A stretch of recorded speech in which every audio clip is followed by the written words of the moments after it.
Fala, São Gonçalo! Bem-vindos a mais um episódio do podcast Cidadão de Lei.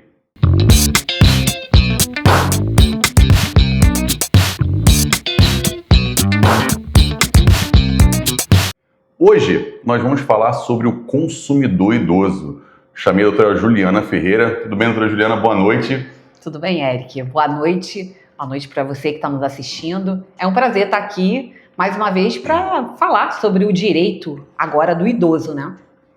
É isso aí, gente. E esse podcast hoje, o assunto ele é muito interessante porque a gente vai tentar aqui transmitir para todo irmão gonçalense, você que tem um idoso em casa, você que é idoso, medidas, né, de boas práticas de como você pode deixar de fazer algumas negociações ruins, cair em algum tipo de golpe, entender um pouquinho sobre o seu direito acerca do direito do consumidor, principalmente lá entre os artigos 35 e 37 do Código de Defesa do Consumidor, que trata sobre a publicidade enganosa. Então, doutora Juliana, a gente já tem aqui perguntas, olha que maneiro. Quais são as principais vulnerabilidades do consumidor idoso? Olha que pergunta, assim, ampla, né? É uma pergunta capciosa, Eric.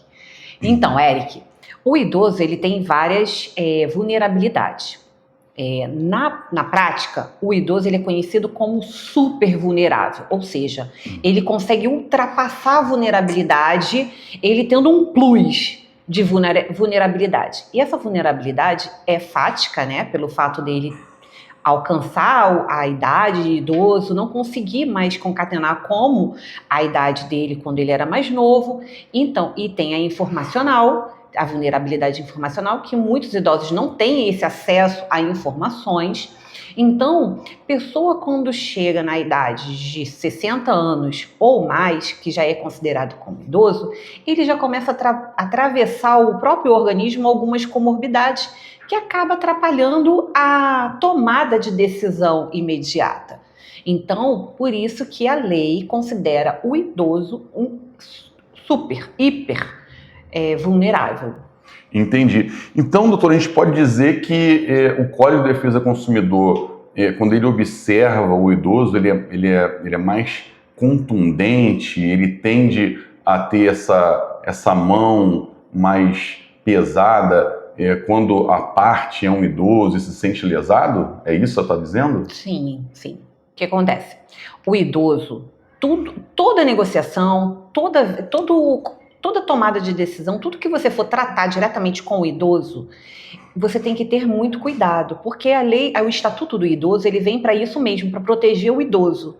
Então, assim, as propagandas, as divulgações, as publicidades, as negociações, quando se trata de uma pessoa idosa, ela tem que ser tratada com um certo cuidado, de maneira que seja clara, que seja bem entendível, de uma maneira que ela consiga entender o que ela está contratando. Ela tem que saber, o idoso ele tem que saber o que está contratando. Você tem que ser bem literal, né? Usar uma linguagem coloquial, né? Assim, eu acho até que é parte de uma tentativa das empresas, né, de ter um compliance ali, de ter um POP ali, um procedimento operacional padrão para atender o idoso. E já está lá que ele precisa ter um atendimento exclusivo, diferenciado. Agora, essa exclusividade, ela também precisa ser qualitativa, né? E as empresas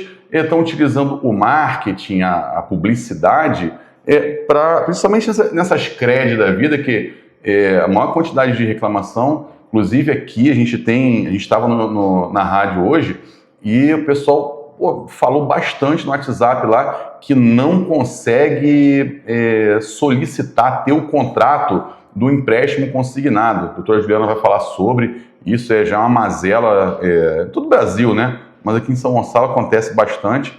Então, assim, acho que até uma dica do marketing, né? A gente está falando aqui do Código de Defesa do Consumidor, dos artigos de 35 a 37 lá, que falam sobre a publicidade enganosa, que tem esse compliance, que tem esse atendimento exclusivo e qualitativo, que o próprio idoso vai perceber isso. Acho que esse é o maior marketing para você vender para o idoso hoje, que é a diferenciação. né? Eu estou fazendo direito, mas a minha primeira formação é marketing. Então, Kotler, Michael Porter, né, desde 1979, lá em Harvard, fala que a diferenciação na empresa é um dos principais pontos onde você consegue ter um percentual maior de lucro, ter um markup melhor, uma margem melhor, é na diferenciação. Os produtos são iguais. Uma das formas que você pode ter essa diferenciação é o atendimento ser reconhecido. Essa é uma dica, ser reconhecido por um atendimento qualitativo e honesto, né? E aí a gente tem aqui, doutora Juliana, a gente estava começando no caminho, ó, a doutora Juliana vai dar uma dica agora. Essa dica eu trouxe para o meu coração. Mas antes de dar essa dica, eu vou pedir a você para curtir aqui o nosso vídeo, seguir a gente, clicar no sininho para você ser avisado toda vez que a gente postar um conteúdo novo, tá bom? Você não pode deixar de curtir aqui, que isso ajuda muito o nosso trabalho. A gente está aqui te mostrando a todos os irmãos gonçalenses e para quem mais em todo o Brasil queira ver, como você vai entender e usar o seu direito. Então, doutora Juliana, isso aqui, ó, para a vida, tá? A doutora Juliana vai dizer, quando um idoso não pode fazer negócio, doutora Juliana, ele tem que estar como? Ele não pode estar triste? Ele não pode... Ela lembrou agora. Não pode estar triste, não pode estar feliz, não pode estar com pressa, é isso? Exatamente. Eu sempre oriento a pessoa, quando for contratar qualquer tipo de serviço, com qualquer tipo de compra, ela não pode estar nem triste, nem feliz e nem com pressa. Porque vai fazer besteira. O idoso sempre está com pressa, né, doutora Juliana? O idoso sempre tem pressa. Eu não sei por quê. Eu acho que isso aí... E assim, não é um idoso pontual. A maioria esmagadora... Eles falam que tem mais passado do que futuro, aí tem pressa. Exatamente. Não, se a gente olhar num olhar mais frio mesmo a respeito da situação, realmente... Mas, assim, é uma pressa muito louca, né? De muita pressa de tudo. Então, acaba fazendo negócios errados. Então, quando sentir que alguém está oferecendo alguma vantagem, porque, assim, geralmente, essas empresas, elas utilizam, assim, uma linguagem bem atrativa, um tom de voz mais amigável. Então, traz o idoso para perto de... Todo mundo é neto. Si. Todo mundo é neto, né, Exatamente, todo mundo é vozinha, vozinho. Então, quando for contratar qualquer tipo de serviço ou crédito, procura alguém da sua família que possa te esclarecer, que possa oferecer a você uma rede de apoio. Porque é importante que tenha uma outra pessoa olhando para verificar se aquela negociação realmente é vantajosa. Porque se de tudo você não tiver essa rede de apoio e já tiver caído num golpe desse, ou você tem dúvida quanto ao seu contrato, você pede o seu contrato junto ao banco, à instituição financeira. De tudo, se eles não entregarem a você o seu contrato, porque isso é lei, é teu direito, você pode registrar uma reclamação no consumidor.gov, no Banco Central. Consumidor.gov com a senha... consumidor.com com a senha gov. Com a senha gov. É consumidor.com, aí você vai entrar com o seu CPF e com a sua senha gov. Então, não é consumidor.gov? Consumidor.com. .com? Tá. Consumidor.com. E aí, com a senha gov, você entra nesse site, né, que você vai fazer o login, e ali você vai procurar a instituição financeira que, porventura, praticou algo ilícito ali contigo. Mas, se você percebeu que fizeram algum empréstimo no seu nome, foi alguma negociação que você não fez, aí eu te sugiro procurar a polícia, além de fazer uma reclamação junto ao Banco Central, fazer uma denúncia à delegacia de polícia mais próxima. Por quê? Porque isso é um crime. Você foi vítima de um crime. Se você for vítima de um crime, quem tem que apurar esse crime é a delegacia de polícia mais próxima da sua residência. Da onde foi feito o fato, aonde foi feito o fato, que é a delegacia que é responsável pelo inquérito. E a reclamação junto ao Banco Central é importante, Eric, porque os bancos, as instituições financeiras, elas morrem de medo do Banco Central. Por quê? Cada reclamação, ela gera uma sanção em cima da instituição.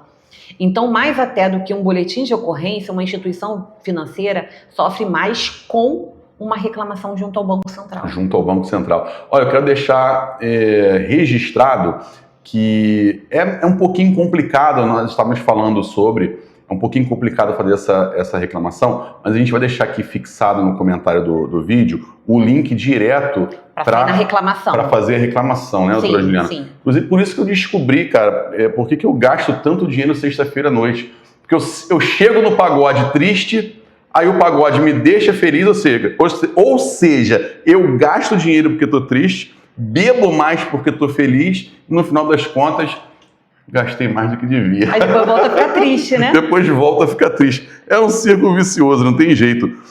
Doutora Juliana, a gente tem aqui uma mensagem no WhatsApp que, deixa eu ver se eu consigo entender.